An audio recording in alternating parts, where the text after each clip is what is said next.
Meu nome é Paula Thaisa Rezende e eu estou aqui para conversar com vocês um pouquinho sobre cultura em Marabá.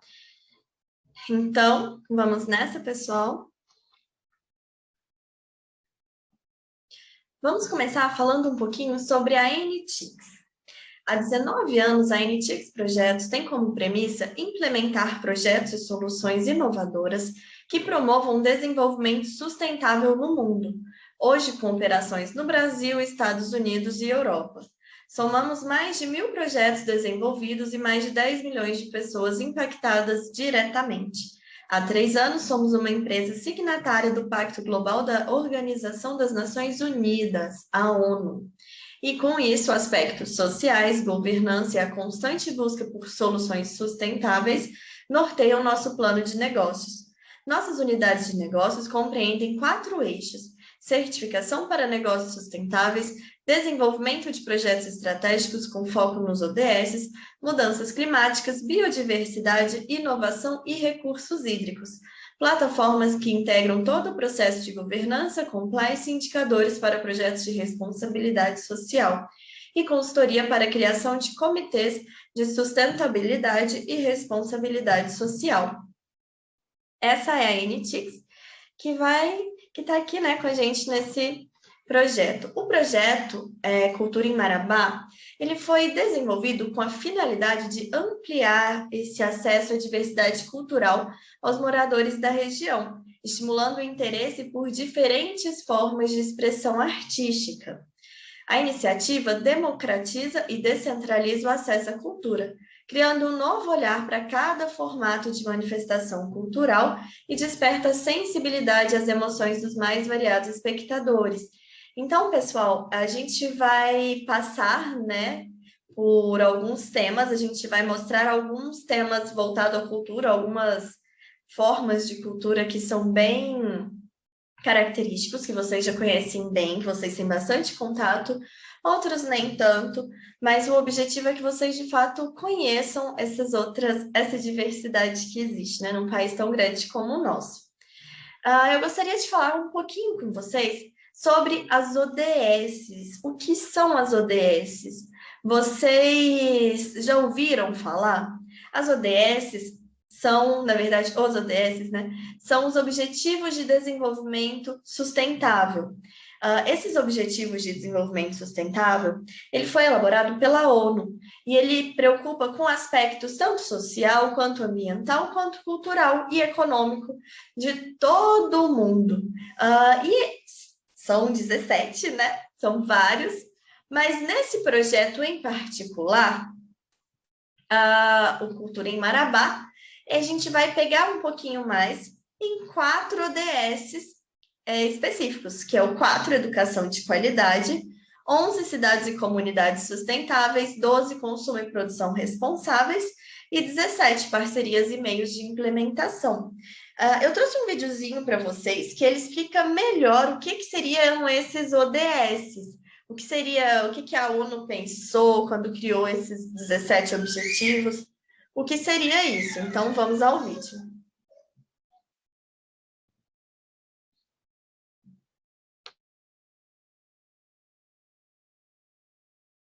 Vamos imaginar que você esteja viajando pelo espaço e que agora você esteja olhando para uma vida inteligente.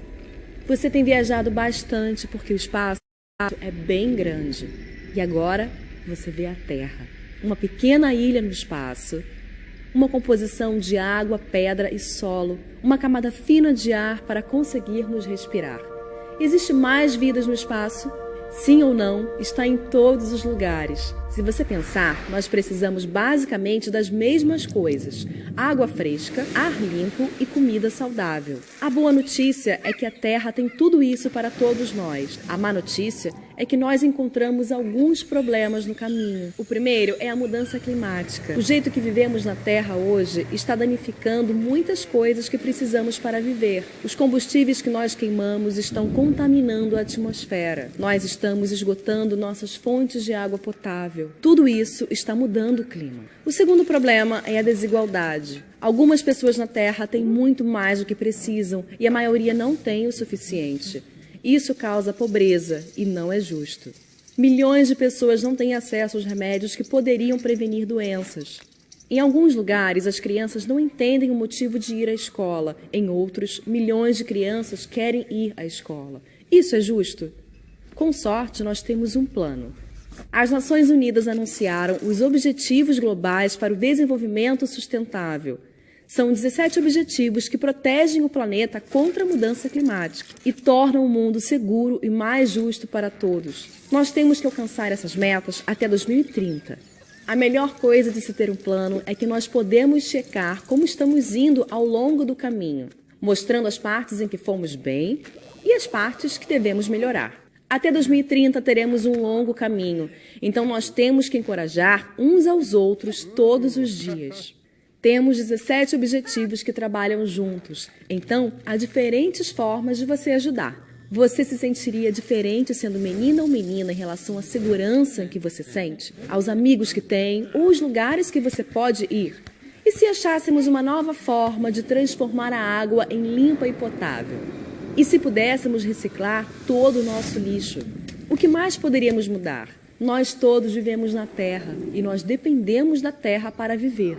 Nós temos diferentes culturas, nós temos um só planeta e devemos tomar conta disso tudo e uns dos outros e compartilhar o que nós temos de forma igualitária e sustentável.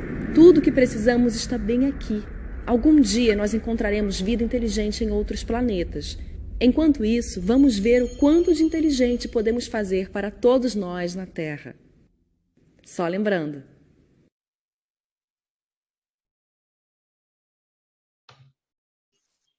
Então, pessoal, é basicamente isso, o que são os ODS, esse plano da ONU, para a gente ter um país melhor, um país não, né? Um mundo melhor, para a gente ter uma vida mais sustentável e mais voltada realmente para o bem-estar de todos, inclusive do meio ambiente,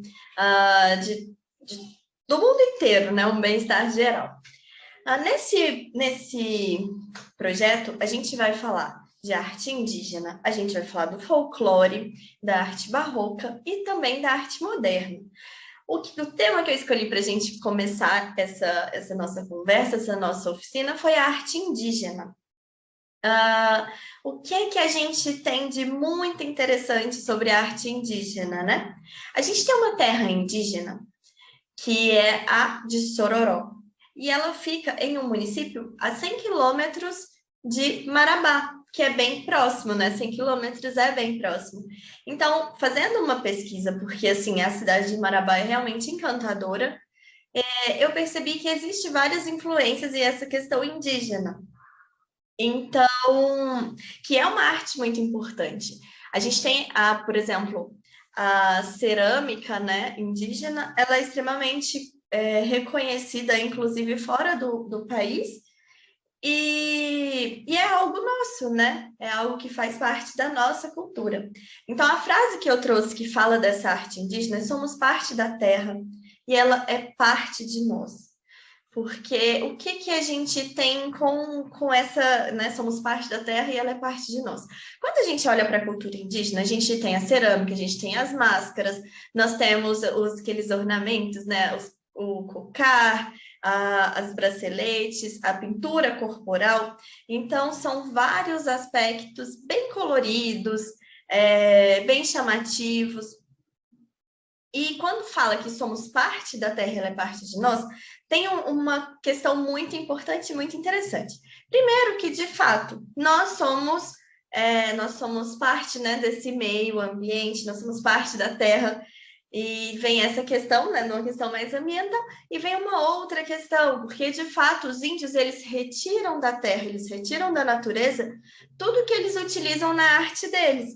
Então, quando a gente tem a questão da cerâmica, né, eles retiram esse barro e fazem tudo isso a partir de elementos, a argila, né, o material que eles vão utilizar é sempre a partir de elementos que encontram na própria natureza. No momento que eles vão ornamentar essas peças, eles também pegam a questão da tintura, as tintas que eles usam, eles retiram isso da própria natureza.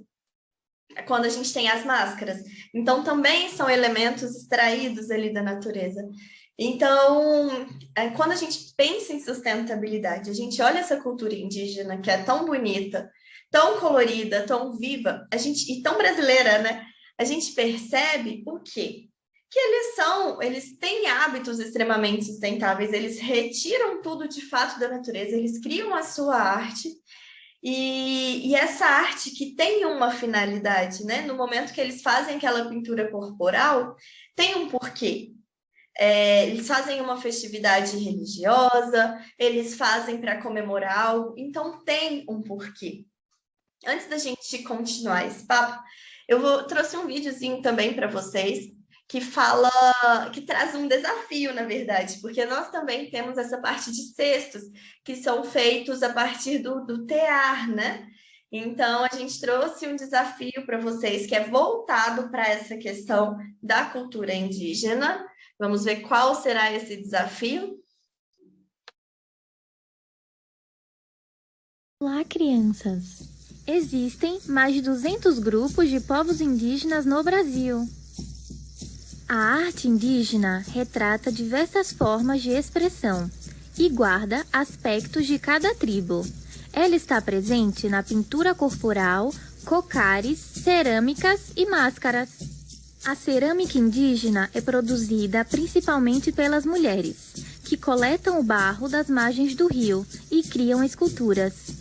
A cerâmica marajoara, da tribo de Marajós, localizada no estado do Pará, é considerada a mais antiga do Brasil e é decorada com muitos desenhos geométricos padronizados. Bom, crianças, espero que tenham gostado. Agora, vamos para o desafio.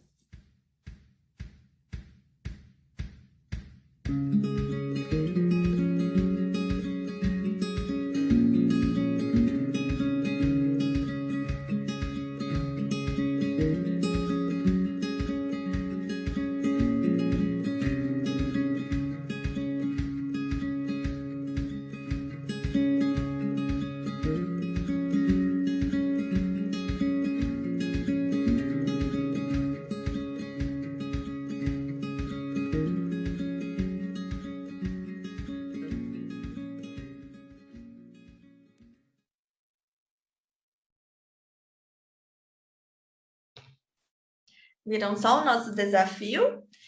Vocês também vão produzir uma peça, né? Uma arte, e manda para a gente fotos de vocês produzindo e depois que essa peça estiver pronta. Esse desafio vale a pena. E claro, dentro da realidade de cada um, a gente também vai ser sustentável, né, pessoal? A gente também vai usar materiais recicláveis, a gente vai tentar ao máximo ser sustentável para cumprir esse desafio.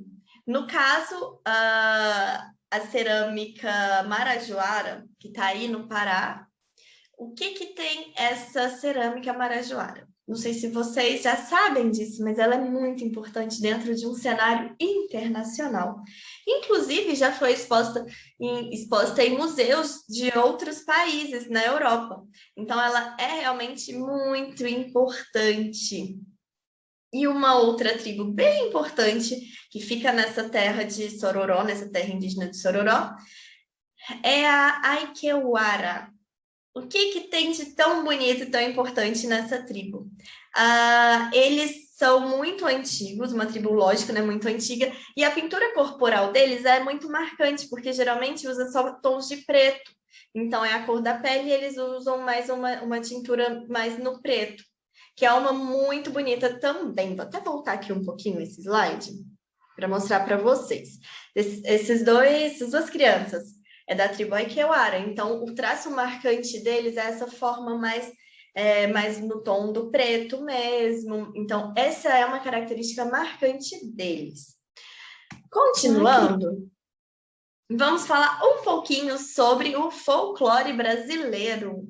Folclore brasileiro. Vocês sabem o que seria, o que está dentro desse folclore, além do que a gente já conhece, que é o Saci Pererê, o Boto Cor-de-Rosa, a gente tem a Iara, nós temos esses personagens, né, que fazem parte do nosso folclore, o Curupira, nós temos todos esses pontos. Mas vocês sabiam que as nossas festas, elas também fazem parte do nosso folclore?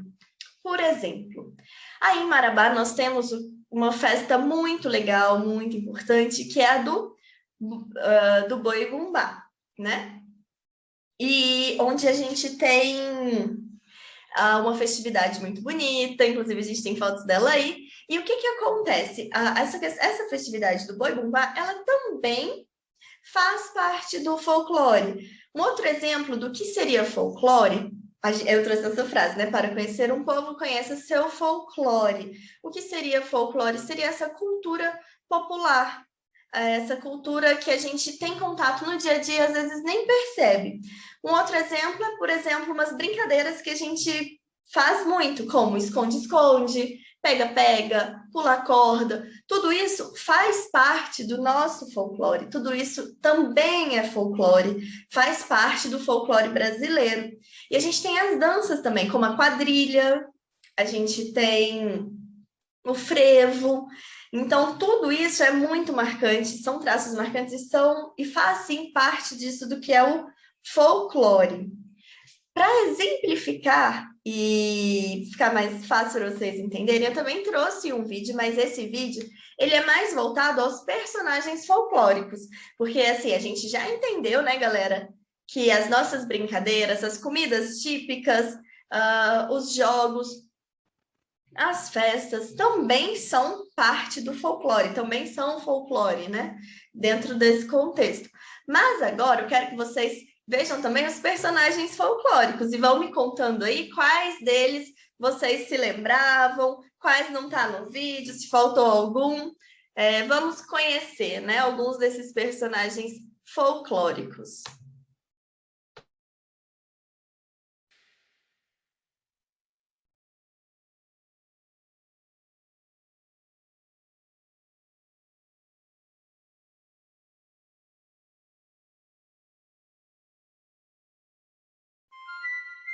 O nascimento das histórias.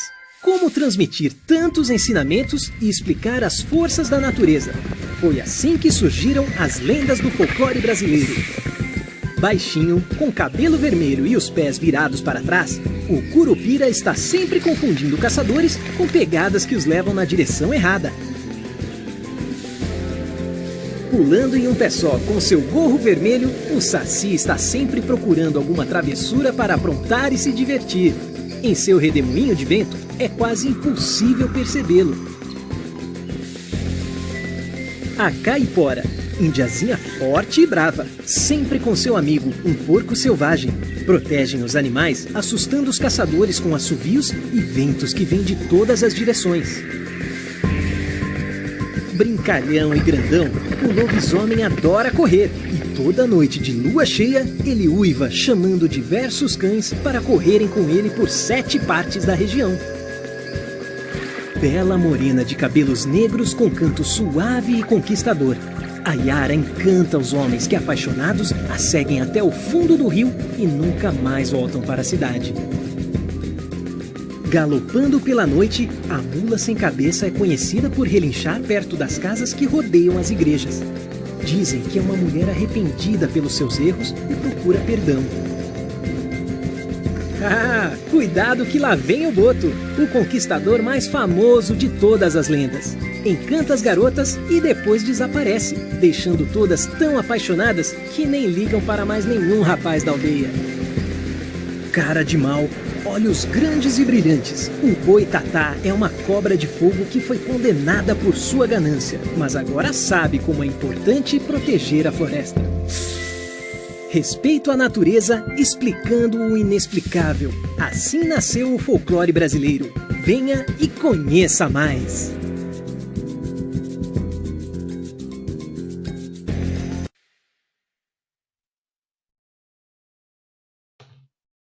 Então, pessoal, esse é algum dos personagens, né, do folclore brasileiro. Eu espero que vocês tenham gostado, né? Vocês lembram de algum outro que a gente não falou no vídeo? Ai, gente, uma festa também, que é uma festa folclórica, é o nosso carnaval. Carnaval é, sim, uma festa folclórica, um exemplo de uma festa folclórica. Vamos continuar, porque infelizmente nosso tempo é um pouco curto. Vamos falar um pouquinho agora sobre arte barroca brasileira. A arte barroca brasileira ela é conhecida pelos detalhes e pela sua elegância. E assim, ela é uma arte mais presente em Minas, no estado de São Paulo. Existem em outros lugares também, mas ela é mais marcante nessas cidades, quando a gente fala daquelas cidades históricas, as cidades bem antigas. Então, a gente tem bastante dessa arte barroca em São Paulo, a gente tem bastante no interior de São Paulo, no interior de Minas, a gente tem também no Rio, tem em São Paulo, em Salvador.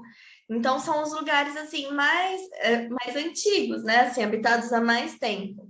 E a gente tem que perceber uma coisa: a arte barroca ela é geralmente voltada para questões da igreja, para questões religiosas. Então, geralmente, quando a gente tem essas esculturas, geralmente está contando algum trecho bíblico, algum trecho da vida de Jesus, ou está representando algum santo. Na arquitetura é muito marcante nas igrejas.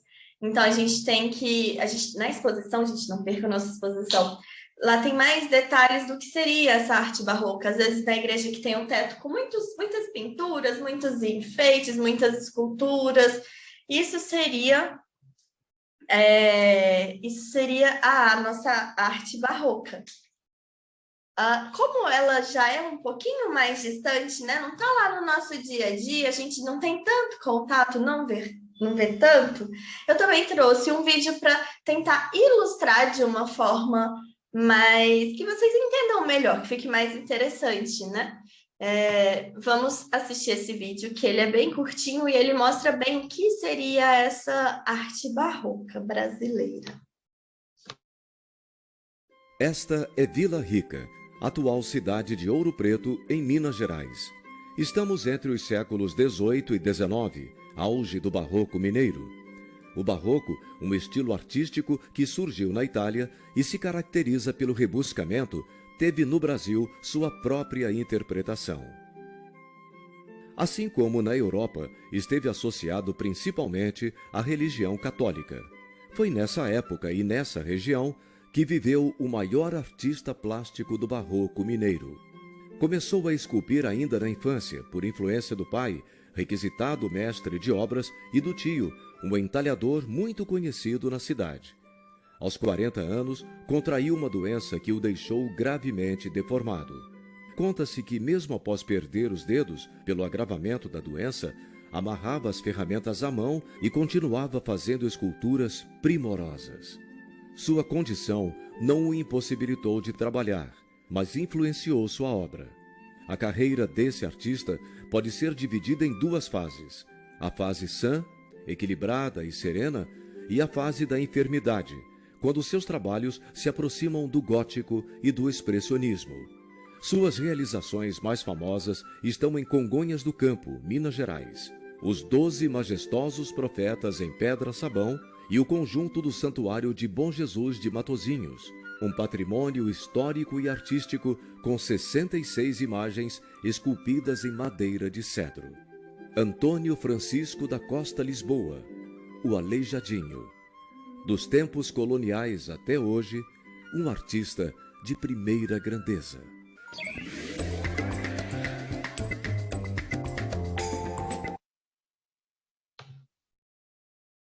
Então, assim, acho que ficou mais claro para vocês, né, pessoal? É mais voltado para a igreja, essa questão de representação dos santos, de anjos, de trechos bíblicos.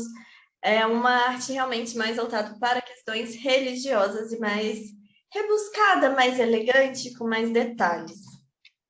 Continuando, a gente vai passar um pouquinho nos anos, né, também nesse período da arte moderna brasileira. Mudou a arte e fez bem a todos. Então, o que foi essa arte? O que é nessa arte moderna brasileira? Eu trouxe algumas imagens que elas são bem marcantes nesse período. Essa, no centro, a gente tem o Teatro Municipal de São Paulo. Foi no Teatro Municipal de São Paulo que a gente teve a Semana da Arte Moderna, em 1922. E a gente teve figuras importantíssimas. que participaram dessa Semana da Arte Moderna. Desse lado, vocês veem essa pintura, é da Tarsila do Amaral. Ela também é um nome muito importante dentro desse cenário da arte moderna. E a gente também tem aí um livro do Mário de Andrade, que representa o quê? A literatura dentro desse período da arte moderna. E é o livro Macunaíma, o herói sem nenhum caráter. Contava a história de um índio, e aí ele é todo, tem os suas próprias manias e tudo mais. É uma história bem interessante. Como o nosso tempo é um pouquinho curto, eu trouxe um vídeo falando um pouquinho para vocês a Tarsila do Amaral, porque ela é uma figura bem importante dentro desse cenário. Ela além de tudo, é uma mulher que fez parte desse movimento. Então, eu achei importante falar um pouquinho mais para vocês sobre a Tarsila e apresentar algumas obras. Mundo de Cabu. Esse conteúdo é livre para todas as idades. Olá, turminha do planeta Terra! Ai, guardiões, hoje na nossa conexão vamos falar sobre uma artista brasileira. Uma das maiores artistas do mundo. Mas antes de falar quem é a nossa artista secreta de hoje, vamos falar a palavra mágica do guardião. Ela ajuda a liberar a imaginação e o faz de conta. Em 3, 2, 1, Tintiri! Aproveita, se inscreva no meu canal. Hoje vamos falar sobre a Tarsila do Amaral. Guardiões, ela nasceu na cidade de Capivari, no estado de São Paulo, no dia 1º de setembro de 1886. Ela sempre gostou de soltar a imaginação em suas obras, criou um estilo próprio de pintura. Turminha, agora vamos ver algumas de suas obras-primas. Ai, como essa linda tela, chamada de Abaporu. Turminha, um dos seus quadros mais famosos foi o Abapuru. Olha que lindo as cores desse quadro. Ai, podemos ver as diferenças entre o tamanho do corpo e com os pés. Ai, é bem grande, igual os meus. Ai, também tem um lindo sol e um cacto bem grande. Ai, como eu adoro essa obra de arte. Também tem o quadro dos operários. Turminha, olha que interessante essa pintura. Vários rostos tão diferentes uns dos outros. Também tem o quadro das costureiras. Essa tela foi pintada em 1936. É uma linda obra. Mostra algumas costureiras trabalhando. E podemos ver um lindo gatinho branco. Turminha, eu adorei conhecer um pouco mais sobre essa artista brasileira, a Tarsila do Amaral. Eu quero ver você soltando a sua imaginação e pintando um lindo desenho dela. Aí você pode me enviar por aqui, que eu vou mostrar na minha conexão. Ai, guardiões, eu vou aproveitar que o dia está lindo lá fora. Sabe que hora agora? É hora de brincar lá fora. E até a próxima conexão com o Mundo de Cabu.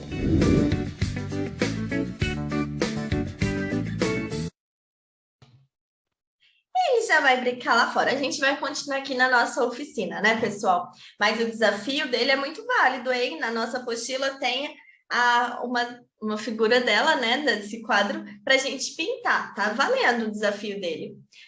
E outro ponto da Tarsila que a gente viu é o quê? Ela não se preocupava tanto com essa proporcionalidade do tamanho dos pés, né? Então, ela fazia uma coisa mais diferente, ela colocava dentro do tamanho que ela queria para representar naquele momento. E ela gostava muito de desenhar cenas do dia a dia mesmo, como os operários. Então a pintura dela é bem interessante. Na nossa exposição vocês têm mais sobre ela.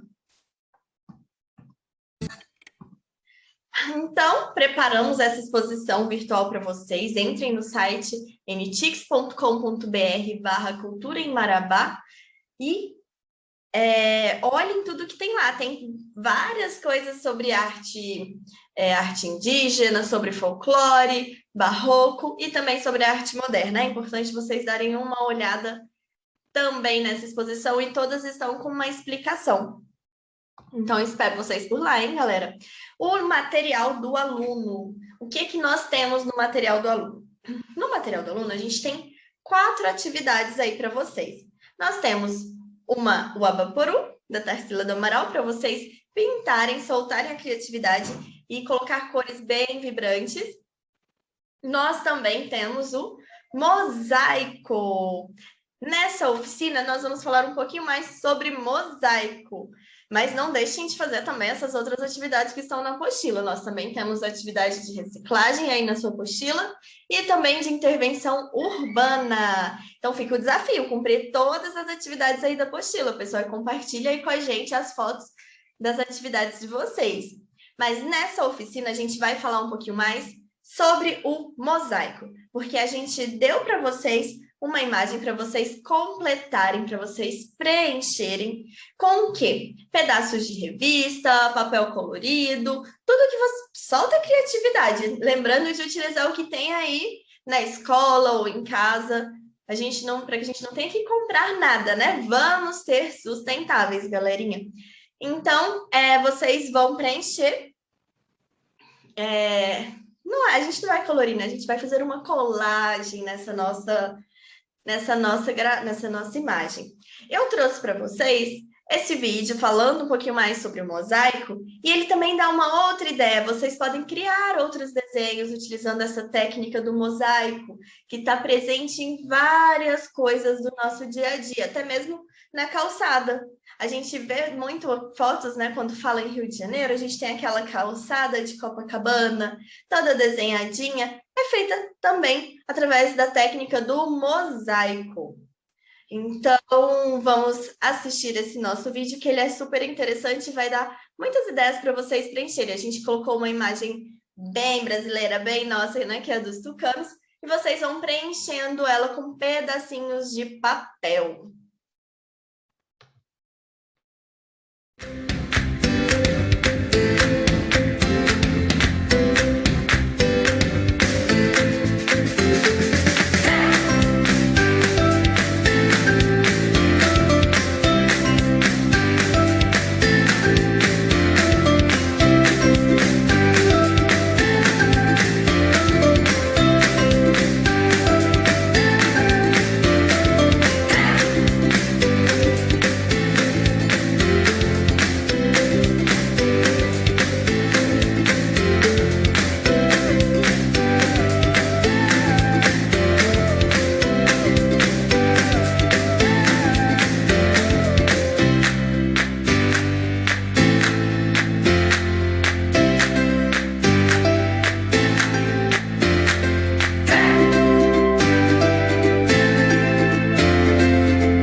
Então, pessoal, agora é a vez de vocês. Façam os nossos tucanos, façam bem lindos os nossos tucanos, mande fotos pra gente, mas também crie outras obras com essa técnica do mosaico e compartilha com a gente, manda pra gente as fotos das obras de arte, né, que vocês criaram. Esse, por exemplo, a gente viu que fez uma espécie de uma igrejinha, de uma capela, bem legal. Então, vocês podem criar várias coisas. E vocês viram que interessante que ele foi sobrepondo com cores diferentes do papel, que criou um efeito bem legal. E ele utilizou o quê? Revistas que estavam em casa guardado sem utilidade. Então, vamos olhar o material que a gente tem em casa e fazer, ou na escola, né? E fazer utilizando esses materiais. Vamos ser mais sustentáveis. Essa oficina por hoje é isso, pessoal. A gente veio falar um pouquinho para vocês do mosaico. Eu espero que tenham aproveitado o seu tempo aqui comigo. Eu quero saber mais sobre vocês. Respondam a nossa pesquisa.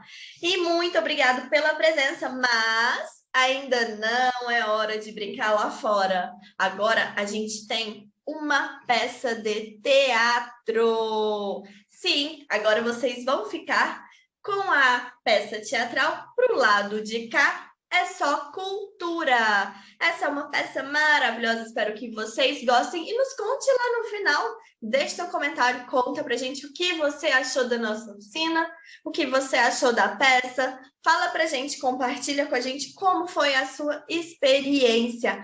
Muito obrigada, pessoal, e vamos à nossa peça teatral. Um beijo e até a próxima!